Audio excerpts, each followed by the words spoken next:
அவங்க அவங்க வந்து அவங்க நோக்கத்தில் ஜெயிச்சிட்டாங்க. எப்படி இந்த படத்தை பாதிக்கணும்னு நினச்சி தான் அவங்க ஜெயிச்சிட்டாங்க. இப்போ மாரல் விக்ட்ரியாக கமல் சாருக்கு வந்து ஒரு சந்தோஷம் இருக்கும். சரி, ஓகே, நம்ம ஸ்டாண்டு கரெக்ட் தான், மன்னிப்பு கேட்காதது கரெக்ட் தான். ஆனால் லாஸ் தானே. ஒரு 4 கோடி 5 கோடி போனது தானே. இது யார் காம்பன்சேட் பண்ண முடியும்? இப்போ எந்த குரூப் கிட்ட போய் நீங்கள் காம்பன்சேஷன் கேட்பீங்க? அங்கே ஒரு பெரிய இழப்பு ஏற்பட்டுருக்குன்னு சொல்கிறீங்க, 4 கோடிக்கு மேலே. இப்போ தமிழ்நாட்டிலே அந்த படத்துக்கு வந்து பெரிய வரவேற்பு இல்லாமல் தேட்டருக்காரவங்க வந்து எங்களுக்கு பணத்தை திருப்பி கொடுங்கன்னு கேட்குற மாதிரி ஒரு தகவல். தேட்டருக்காரங்க எதுக்கு திருப்பி கேட்க முடியும்? என்ன பேசிஸ்? யாரோ ஒருத்தர் சும்மா ஏதோ ஆர்டிகல் போட்டு வச்சிருக்காங்க சார். அது சாத்தியமா திருப்பி கொடுக்குறது? என்ன திருப்பி கொடுக்கணும்? தேட்டருக்காரன் என்ன கொடுத்தோம்? இப்போ நான் வந்து திரையரங்கில் நாங்களும் ரிலீஸ் பண்ணியிருக்கோம், 2 ஸ்க்ரீனில் ரிலீஸ் பண்ணோம். நாங்கள் அட்வான்ஸ் கொடுத்தோம். யாருக்கு? ரெட் ஜெயண்ட்டுக்கு அட்வான்ஸ் கொடுத்தோம். படம் எவ்வளோ கலெக்ட் பண்ணிச்சோ பேலன்ஸ் வந்து அவங்க அட்வான்ஸை திருப்பி தரப்புறாங்க. அவ்வளோதான்.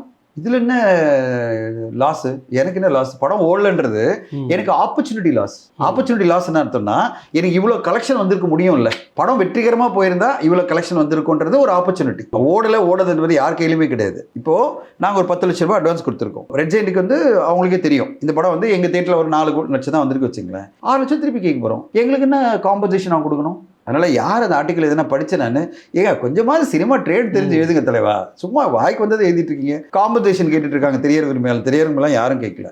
திரையரங்கு மேலே சொன்னது எங்களுக்கு கிடைக்க வேண்டிய வருமானம் வரல. அது நியாயம் தானே.